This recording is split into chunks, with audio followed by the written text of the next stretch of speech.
एक व्यक्ति प्रत्येक दिन समुद्र के किनारे रेत पे टहलने जाया करता था। जाता तो वो अकेले ही था, लेकिन जब भी वो टहलता तो सूरज की किरणों में, ठंडी हवाओं में, समुद्र की लहरों में उसे ईश्वर की अनुभूति होती थी। उसे लगता था कि हर जगह ईश्वर है। और जब वो चलता था तो रेत पे 2 पाँव के निशान नहीं होते थे, 4 पाँव के निशान होते थे। उसे लगता था कि 2 पाँव के निशान उसके हैं और 2 पाँव के निशान ईश्वर के हैं। उसे दृढ़ विश्वास था कि ईश्वर उसके साथ-साथ चलते हैं। कहते हैं कि एक बार वो व्यक्ति अपने जीवन के बुरे दौर से गुज़र रहा था। उसके ऊपर बहुत भारी कर्जा हो गया था। उसके घर वाले उसको ताना देने लगे थे, उसके रिश्तेदार, उसके दोस्त सब उससे मुँह फेर लिया करते थे। उसके अपने पराए सब उससे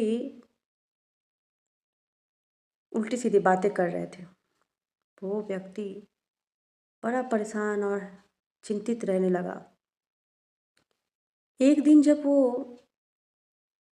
रेत पे टहलने गया, तो वो जब टहल रहा था तो वहाँ देखता है कि उसकी रेत पे 2 ही पाँव के निशान बने हैं। ये देख कर के वो ज़ोर-ज़ोर से चिल्लाने लगता है और ऊपर देख के कहता है, हे भगवान! आज मैं अपने जीवन के सबसे कठिन दौर से गुज़र रहा हूँ। सबने मेरा साथ छोड़ दिया। कोई मेरा था ही नहीं, लेकिन तुमने तुमने क्या किया? तुम भी मेरा साथ छोड़ दिए। आज रेत पे 2 ही पाँव के निशान क्यों हैं? तुम्हारे पाँव के निशान कहाँ हैं? ये एक ही पाँव के निशान किसके हैं? यदि ये मेरे हैं तो तुम्हारे कहाँ हैं? तुम्हारे क्यों नहीं हैं? और यदि तुम्हारे पाँव के निशान हैं तो मेरे पाँव के निशान कहाँ हैं? ऐसा कह के वो गिर जाता है और रोने लगता है। तभी ऊपर से आकाशवाणी होती है, बच्चे, ये जो 2 पाँव के निशान है ना, ये मेरे हैं, तुम्हारे नहीं। जब तुम दुख में होते हो ना, तब मैं तुम्हें अपनी गोद में उठा लेता हूँ। तुम्हें इसलिए तुम्हारे पाँव के निशान नज़र नहीं आ रहे हैं। ऐसी आकाशवाणी हुई। बात कितनी सत्य है। जब जब हम परेशान होते हैं, जब जब हम बुरे दौर से गुजर रहे होते हैं, तब तब ईश्वर हमें अपनी गोद में ले लेते हैं। एक माँ अपने बच्चे को रोता हुआ परेशान नहीं देख सकती। एक माँ जब अपने बच्चे को मुश्किल दौर में देखती है तो वो तुरंत उसे उठा लेती है गोदी में, जब बच्चा रोता है। ईश्वर भी हमें दुख में और परेशानी में नहीं छोड़ सकते, नहीं छोड़ते। जब जब हम परेशान होते हैं तो ईश्वर हमें गोद में उठा लेते हैं, लेकिन हम इस बात को नहीं समझते। हम इस जब परेशान होते हैं तो हम ईश्वर की ओर पीठ कर लेते हैं और अपना मुंह दुनिया और संसार की ओर कर लेते हैं। हम दुनिया के आश्रय रहते हैं कि ये हमारा काम आएगा, ये हमारा काम आएगा, ये इससे हमारा काम बन जाएगा, और हम लोगों की ओर भागने लगते हैं।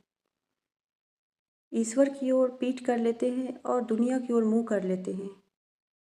यही कारण है कि हम परेशान रहते हैं। हम ईश्वर की ओर ध्यान ही नहीं देते हैं, जबकि ईश्वर तो कब से तैयार बैठे हैं हमारे दुख दूर करने के लिए। अब आप कहेंगे कि जब वो तैयार बैठे हैं तो कर क्यों नहीं देते दुख दूर? इसलिए क्योंकि वो देखते हैं, दिखाना चाहते हैं कि तुम भी जान लो, दुनिया को देख लो, भाग के देख लो कहाँ तक भाग सकते हो। भगवान हमें ज़्यादा देर तक दुखी नहीं कर सकते। एक बार बस जब परेशान हो तो भगवान की ओर मुँह करके देखिए, भगवान की ओर मुख करके देखिए। कुछ कहने की ज़रूरत ही नहीं होगी। वो बिना कहे ही सब कुछ सुन लेंगे और सब कुछ ठीक भी कर देंगे। ज़रूरी है तो भगवान की ओर मुख करने की। राधे राधे, जय श्री कृष्णा।